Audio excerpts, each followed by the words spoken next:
So we are back carrying on our day 1 coverage of Sevens World Rush Duel with Duel Links, and of course we've now got Luke unlocked, meaning we've got to go through his skills, his brand new cards, and of course his gate drops, and I'm expecting them to be the same as his level ups, we'll see.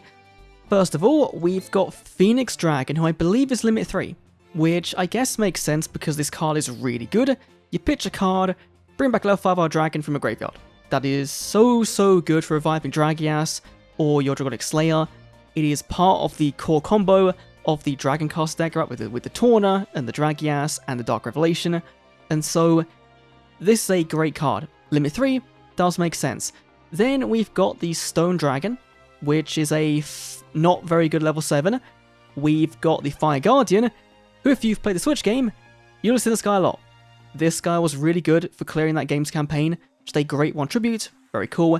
We've then got the Lesser Dragon, we've got the Dragon Sage, we've got the Sky Dragon again, that's a shared drop, we've got the Blue Medicine, not the Red Medicine, and we've got Gust as our first trap card we've seen in Rush Duel. When a spell card in your field is destroyed by opponent's card effect, pop one outside the field.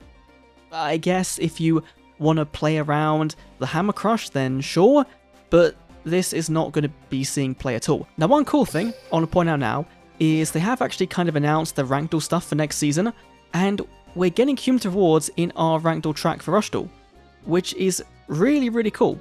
Let's go on to Luke though, and see how many dupes he has in his level ups. Of course, first of all, is Triad Drago. So, not a dupe. Okay, that is weird that we would have dupes on Yuga, but not on Luke. Your opponents have face-up level 7 or higher monsters, and you have 2 face-up non-level 3 dragons on your field. Draw 1 card. I believe works with the Sports Dragon Pitcher and Slugger. I think they're level 2. If they're level 3, then that's going to be annoying, but this seems not great. It is a draw, right? But when you've got Mystic Dealer in the format that is like better than this for being the same kind of card, then I'm not too sure. Maybe you run it because you have to run dragons. We'll see. Then we've got another Fire Guardian, so our first reprint. We've got a Phoenix Dragon, our second reprint, of course, the skill ticket, which I actually like. You know, do this more. This is cool. We've then got a second Triad Drago. Okay. We've got a second copy of Fire Guardian and a second Phoenix Dragon. I definitely didn't miss the Triad Drago in the gate drop, did I? I definitely did not. Okay. So it was at least 1 unique card level ups. It's better than Yuga in that case, so that's a positive. Then for skills, we don't get any. Oh, we do. Okay, we have got a archive skill. We have the tribute boost. Can play on turn 4 and onward by paying 1000 life points once per duel. 1 face of 5 or 6 monsters you control gains 500 attack points at the end of the turn. This turn, it can be treated as 2 tributes, but you can't attack directly, so it does kind of lock you out of going for the Dragias push, right? Of tributing off, summon Dragias, attack it once, get rid of a guy, attack directly. You can't do that. And I think that's fine. I think that's a fair kind of restriction for giving you a double tribute. So, not too shabby. But let's go on to his skills now. We've got attack mode, which 1 face of monster with 0 attack and 400 less defense points on the field, gains 200 attack and loses 600 defense. I'm not sure why that's relevant. I feel like this works on the Strange Cat, right? But giving this not on Yuga doesn't make sense for that. So I'm really not too sure. Then we've got Blazing Draw, which I believe is going to be, it is a case, the fire version of the Dark and Water and Wind non-legend Destiny Draw kind of equivalent, which is fine, that's cool. We've got Curse of the Dark. This skill can only be used if the only level 4 high monsters in your deck are all Dragon type, non-monsters, or multi Dragon Dragias. Requirement none. 1 face of Dark attribute monster on your field that will summon this turn gains 500 at the end of the turn.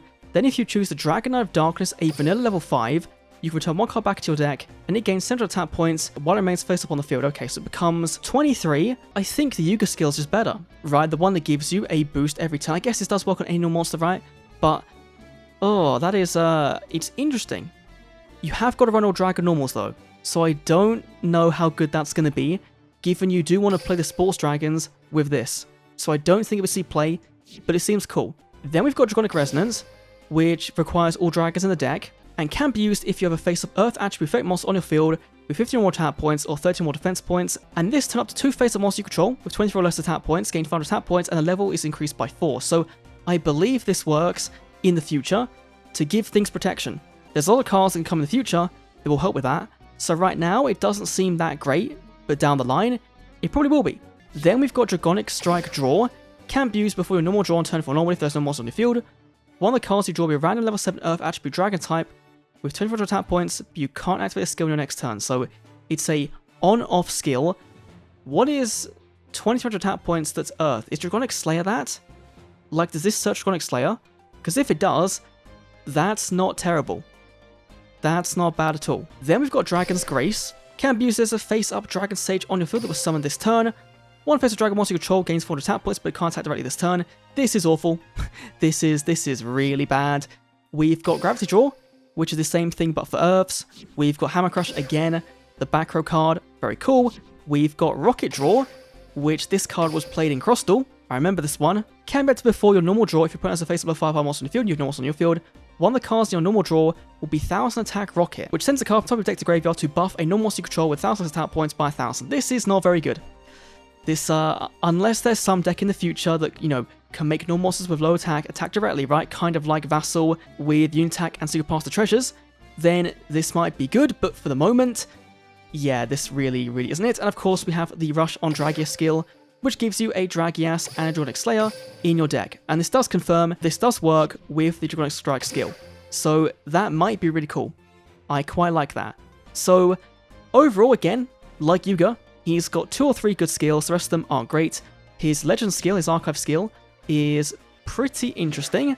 And card-wise, it's better than Yuga because he has some new cards, right? Some exclusive cards, at least for now. And gem-wise, it does appear to be the exact same. So yeah, not a super good look overall for Sevens World, but still a new character, some new cards. Overall, not too bad in the context of Sevens World at least. Anyway, that's my thoughts. I'll see you all in the next Duel Links video for potentially Gavin. See you then.